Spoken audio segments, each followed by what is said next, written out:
let's get to Joe's topic. Well, I have a couple things. I'd love to hear my good friend who's been silent this morning, Chap Peterson. We served in the Senate together. I'd like to hear some feedback from folks on the governor-elect's political appointments. And I read this morning, I was disappointed to read that Chadwick Dotson, who was the director of the Virginia Department of Corrections, and by almost everybody's estimate has done a fabulous job, as he did in the Virginia Parole Board, is stepping down because he's not going to be reappointed.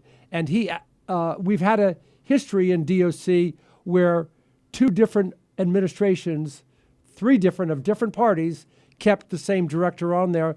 I'd like to hear folks' comments as to the governor-elect's cabinet appointees that still have to be vetted by the Virginia General Assembly. Good, bad? How's she doing? Yeah, I mean, this is Chap. I don't see anything out of the ordinary. I mean, it's sort of the same cast of characters, to be blunt, that I've seen. I was sorry to see that Chad is stepping down. I thought he did an excellent job with Department of Corrections. I have seen a couple names. I'm not going to out them, but at least one person I think would be excellent. Whether this person is, I'll say she is the Secretary of Public Safety or a DOC, she'll do an excellent job. And that's Stacy Kincaid, our sheriff up here in Fairfax, who I've been friends with for 15, 20 years. Other than that, I'm a little bit out of it. Nothing that I've seen has really wowed me. I'm a little bit disturbed about the whole sort of takeover of the college boards. I mean, it's become such a political football. And maybe the Republicans started it. I don't know. You can make that argument. It's just, to me, that part is very distressing. I actually, I think the choice for UVA president seems pretty sound. And by the way, I interviewed for it. So obviously he was a better candidate than I was. But the bottom line is, it's kind of like the NFL coaching carousel. You get the same 30 names come back, and other folks, if they're not inside the tent, they don't get considered. I haven't seen any groundbreaking choices yet. How about a pretty solid group all around? They know Richmond. One of the things Virginia Free Board, when we met with Abigail Spanberg, we said, look, get early in this administration. Don't wait. Bring people who know Virginia, because you only have 4 years. You can't afford to waste your first session, which I think, unfortunately, most governors do. And I think including this governor, they had a very rough start, brought in people from the outside who didn't know Virginia politics, policy. And it was a difficult start for Glenn Youngkin. Overall, it's a pretty solid group. There's, I think they're going to serve the governor well and work well together. And with that, there's no like, oh wow, there is no like, there's all solid people in there. I think it's going to be a good administration. I don't see the bipartisanship that was campaigned on. Like I don't, one or two Republicans, obvious Republicans, I think would have been, at least a bit of a nod to the campaign. Did Barbara Comstock get a job? No, nor did Denver. No, her job now is to go on the liberal networks, the fake news, and blast President Trump. That's her life's calling. Whatever, job. Barbara. Have a nice life. President Trump yesterday threatening the Insurrection Act in Minneapolis. So I want to go national now. This is a big deal with everything that's going on in Minnesota. One thing you learned about this president, like him or not, if he says he's going to do something, you better take it damn well seriously. They're looking at that legally right now and bringing federal troops into Minnesota after one of these ICE agents got beat with a shovel and a broomstick. I'm going to start with Chap Peterson. What is your view of Minnesota and Trump putting in the Insurrection Act with what is going on in there? Okay, well, I will tell you, John, if it's the Insurrection Act from 1798, I've always taken the position that it was unconstitutional in violation of the First Amendment. So I will stay consistent with my libertarian roots in that regard. Look, what's going on in Minnesota has become a little bit of a circus. Did ICE need to move in there en masse? Probably not. Does that mean that agents should be liable to attack? No, I think attacking a federal agent is a federal crime. And, if people do it, they should be punished for it. I don't I'm not going to get into the particulars of the one young woman that was killed. I think there's different videos that say different parts. I mean, you got a grand jury that conceivably could look at that. But I think at the end of the day, it seems like it will probably not get prosecuted, and some people will be upset, which happens. I'll probably be in the minority, John, and certainly a minority in your group, and you know I love you. I don't think Trump should escalate. You know, Minnesota's kind of gone off to the deep end a little bit, and in a lot of ways, that's something for Minnesotans to figure out. They're going to have their own elections. Tim Walz will not be coming back as a governor. The Republicans could well do what, I mean, they might do well in that state, because I think a lot of people in that state are probably tired of Minneapolis. They're tired of the craziness. I don't think Trump is helping his side by fomenting it, because I think it's kind of crazy on its own. So that's where I am. It is crazy on its own, and the Trump people in 2020, I think the mindset of a responsible leader is what you just expressed, Chap. And in 2020, when all hell was breaking loose everywhere, including here in Richmond, I think the Trump people said, oh, God, we can't. If we escalate this, we're going to be the bad guys. Guess what? They were the bad guys anyway. They're the bad guys today. Everybody's blaming Trump. The numbers reflect a decrease in support for him, because the average fat slob who's sitting there stuffing a sandwich down their fat face, who's just watching the evening news, isn't actually paying attention. They just don't like seeing what they're seeing. And then they go to whatever job they've got the next day, and they come back and it's still going on. There's no real understanding. And we are not doing a good job of holding the insurrectionists who live amongst us responsible for the violence that they're fomenting. And I think we keep getting beaten because we have good instincts and good morals and a good commitment to the traditions and to the law, and we're being outfoxed by people who won't play by the rules. I mean, the nation was founded because the redcoats lined up and took a shot, and then the other guys were supposed to take a shot, and instead our guys went up into the trees and slaughtered them. That's how we won the revolution. And I feel like there's a different variation on that happening right now that's been going on for 10 years. And it's not unique once you start looking at how revolutions present themselves around the world. That's what's happening in front of us. So I think Trump needs to go hard and say, this isn't about my personal opinion. This is about people obeying the law, and you're not going to get away with demanding we don't enforce ancient immigration laws. And you're certainly not going to get away with abusing, harming, and even killing federal agents. We're not going to do what we did in 2020. Joe? That's dangerous, but I think that's the right approach.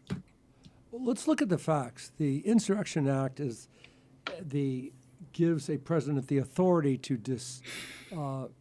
put federal troops in a city to quell a disturbance. It's been used over 24 times by presidents in the United States. The last time was 34 years ago, when President George H.W. Bush used it to quell disturbances in Los Angeles. So I think it's constitutional, but it has to be done with some degree of moderation. Now, again, let's look at the facts. There are 600 police officers in Minneapolis, but there are 5 times that amount, over 3,000 troops being deployed. I think those troops have got to be disciplined. I'll tell you something that I found offensive. When I saw troops walking by a crowd that was standing there, and I saw it several times, and randomly spraying people. I didn't like that, all right? I believe in law and order. I believe that just because that you should be able to articulate your displeasure with government, but I want to see those forces that are brought in under the Insurrection Act to have some modicum of discipline, John. Chris?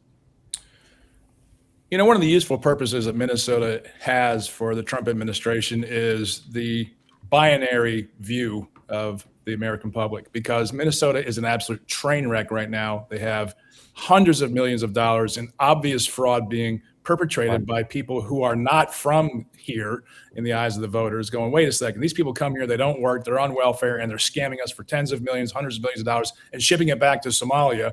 And then we have this on top of it. So the benefit, I think, to the Trump administration is that it provides, we're not doing great, but they're worse opportunity. So when these things come up, I think that's useful politically from them. You know what? I think one of the things that Trump should do is there's nothing like humor to kind of frame the conversation. And he could compare Minnesota to Venezuela, perhaps, and basically sort of, in a way, isolate them culturally and say this state has gone off the deep end. There's a lot of really good people in Minnesota that are going to Viking games. They're going to Minnesota Wild games. They're good people. And yet this small cadre of people have kind of taken this state and gone off the deep end. Look, Fritz Mondale was from Minnesota. Hubert Humphrey from Minnesota. They were very liberal for their time. They're not this crowd, okay? This is a very different crowd. And I think, again, Ronald Reagan had that ability to make fun of your opponent without seeming malicious. When he used to say to Jimmy Carter, there you go again. And, I think with Trump to sort of be less sort of angry and just be like, man, Minnesota's going off the deep end. It's becoming like our own little Venezuela in the Midwest.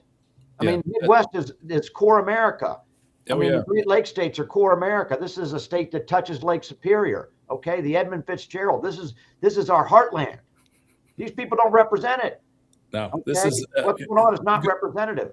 We've gone from Minnesota nice to Minnesota stupid. Minnesota crazy. It's spreading everywhere, though. I mean, last night in Henrico County, there was training, to de-escalate, if anybody believes it's actual de-escalation, training for people who want to go protest ICE. And I have this theory, I hope I'm wrong, that Abigail Spanberger will be inaugurated on Saturday. I don't know whether, I guess ICE has been doing some work in Central Virginia. I guess it doesn't get a lot. And I think they're going to be looking for trouble here in Central Virginia now that they don't have a Glenn Youngkin who at least will, say that he's going to I'll give you an example. We have a new congressman in the 11th district. He's been there, 3 or 4 months, James Walkinshaw. Nice young man. I've known him a long time, since he was Jerry Connolly's driver. And he's actually going to Minnesota to, quote, investigate ICE. He's been in office for no, exactly. He's been in office for not even 6 months. What a joke. And look, northern Fairfax County right now, our commercial office vacancy rate is one of the biggest untold stories in the whole state. Yeah, you're right. We've been bleeding population. Our schools have gone from the top in the nation to dropping like a rock with our test scores. Wow. But your congressman is out to Minnesota. Our congressman's out in Minnesota investigating ICE, and he's been there 6 months. Not like this underscores one months. of my phrases in politics and in life. It's not so much what you do, but the manner in which you do it. And this performative political putz circus that we have in America today is just exhausting. I mean, when people go down to the border and they cry in front of the fence and there's nobody there, AOC, and they go on all these programs and they're just so over the top in their analysis, and people seem to misunderstand America and how great we have it in this country, and they're just constantly negative and beating everybody down and going on social media in these stupid mental masturbatory displays of moronic behavior. I just sick and freaking tired of it all. So when a guy who's probably Walkinshaw is probably a good guy goes, let's go out, we have to create a fundraising opportunity here to go to Minnesota and mentally masturbate all over that damn state. Who gives a crap? I'm so sick of it. Well, like I said, this is why I'm taking. Oh, I'm enjoying this. This is why I'm taking him to Iowa with me. Meanwhile, John's going to look. Here's what we're trying to say. That, in my opinion, Minnesota is becoming sort of this self-referential. It's becoming sort of this ground zero for all the far left to be there and celebrate. But for Trump, I don't want to say just kind of let it burn. But I think at the end of the day, Minnesota's got to figure out what Minnesota's going to do. Look, their governor So let me ask you this. Who's winning, though? Right? I agree with you, Chap. I agree with you, Chris, that you're getting these these agitators, many that might be from outside Minnesota, that come in. I saw it on college campuses in Virginia, where you get outside agitators that come in and start this kumbaya and dancing in circles, drinking their lattes. Ridiculous. But I like that. who's winning the battle? These agitators are coming in. The press is there filming it. We're seeing the federal troops there that are confronting them. I'd love to know what the Minnesotans actually think is going on, because the optic is not good when you're seeing citizens fighting their troops. However, I want to know more. What's the empirical data about? Are these outside agitators that are there and not Minnesotans? I don't know. Who's winning? Look, how quickly after Venezuela, after we captured Maduro, with no loss of American life, were people in the streets with printed signs? What, 3 hours? That is a professional political operation. These things are permanent infrastructure in our daily political lives. It's being funded by people who don't like us, probably from outside the country. It's sickening, and Americans have to stand up and call out on both sides when it happens, because it's destructive. My point, Chris, is does the public realize, I agree with you, does the public realize what is going on, that these outside agitators are being funded No, they to don't. come in? Look, They did don't. anyone protest Iran when people are being murdered by the thousands in the streets? Did you see any college campuses blow up? No. No. Why? Because No. there's no Jews doing it, right? And then that's the problem. Because they don't. You know this is what? happened. We could do a whole show on what's going on in Tehran right now. Yeah. We really could. It's amazing. It's sad. You want to do that No one's Monday? on no one's on Columbia You University. guys busy Monday? Let's do that Monday at 9 to 10. What's going on in Tehran? Whoever said this, Saxman's right. Saxman, you're on fire today. Everybody's on fire. Saxman's right. No protests on college campuses about Iran because it's not against the Jews, right? There's not a single protest. Yeah, it's got nothing Like, to do you with would think that college campuses would be overwhelming with support for the protesters in Oh, yeah, Tehran. they're fighting for Not a freedom. word